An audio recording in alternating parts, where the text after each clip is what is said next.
हाय, hello, कसे आहात? मस्त ना. तर चला आज आहे सुट्टी आणि आज आता सकाळी नाश्ता वगैरे झाला आणि मग पुन्हा येऊन बसले गॅलरीत. आता नवीन-नवीन कुठलीही गोष्ट म्हटली ना, तर त्याची मजा वेगळीच असते. म्हणजे खूप छान असं वाटतं. तर आता मी हे जे झाड लावत आहे ना, तर हे आहे ओव्याचं झाड. आता ओव्याच्या झाडाचे खूप सारे असे फायदे आहेत. तर माझ्या फ्रेंडने मला दिलं होतं आणि खूप मोठं झालं. पुन्हा त्याचं थोडं कटिंग केलं आणि एका छोट्या कुंडीत पुन्हा लावलं आणि ते लगेच लागतं. त्याला जास्त काही मेहनत घ्यायची गरज नाही. पण त्या झाडाचे इतके गुणधर्म आहेत, मी स्वतः अनुभव घेतला आहे. तर पावसाळ्यात, हिवाळ्यात मुलांना, लहान मुलांना सर्दी, खोकल्यासाठी ह्या झाडांची पानं, पाण्याचा रस इतका गुणकारी आहे ना, तर आपल्या छोट्या मिनी गार्डनमध्ये ना, हे झाड तर कंपल्सरी असायलाच हवं. तर चला, आज आता मस्त गॅलरीची साफसफाई करायची होती. आता ते गॅलरीचं काम केल्यानंतर खूप सारा असा कचरा झाला होता आणि आता ह्या झाडांना पण आहे ना, त्यांना नवीन जागेवर ठेवायचं होतं. तरीनी झाडांच्या कुंड्या वगैरे हलवल्या, तर खाली अशी पूर्ण लाल माती होती. आता लाल मातीचे डाग काही लवकर जात नाही. त्यामुळे पूर्ण असं मी पाण्याने पूर्ण घासून टाकली गॅलरी आणि आता आधी कशी ओपन गॅलरी होती, त्यामुळे ना खूप कचरा वगैरे, धूळ यायची. म्हणजे सकाळी जरी धुतली तरी संध्याकाळी पूर्ण अशी धूळ असायचीच. तर आता ते जरा मेहनतीचं काम जरा कमी झालं. तर मस्त असं पाण्याने धुवून टाकले आणि आता गॅलरीचे काच पण आहे ना, मी पूर्ण डायरेक्ट पाण्यानेच धुवून टाकले. तर मस्त अशी छान गॅलरी खूप अशी क्लीन करून घेतली.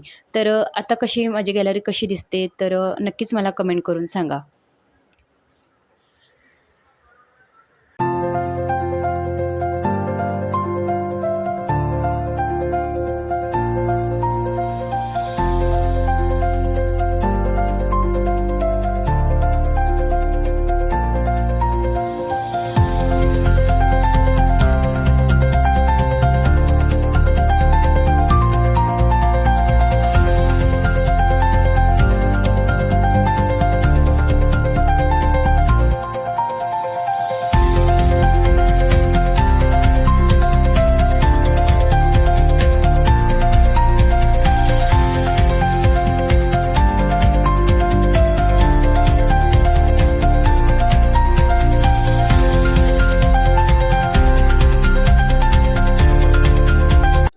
आता पूर्ण दिवसाचं काम झालं आणि दुपारी मस्त आराम वगैरे केला. आता संध्याकाळचं जेवणाचं काय, तर आज मस्त प्लॅन होता पावभाजी बनवायचा. आता ही पावभाजी खाण्यापेक्षा ना बनवायला जास्त त्रास आहे असं वाटतं मला.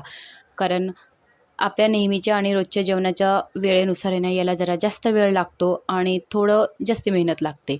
पण आज मस्त पावभाजीचा प्लॅन होता, तर आज पावभाजीच बनवायची होती. तर छान अशी मस्त पावभाजीची तयारी केली आणि आम्ही करतो आता पावभाजी एन्जॉय. तर तुम्ही चॅनलला सबस्क्राईब करा, व्हिडिओला लाईक करा. भेटूया पुढच्या व्हिडिओमध्ये. बाय.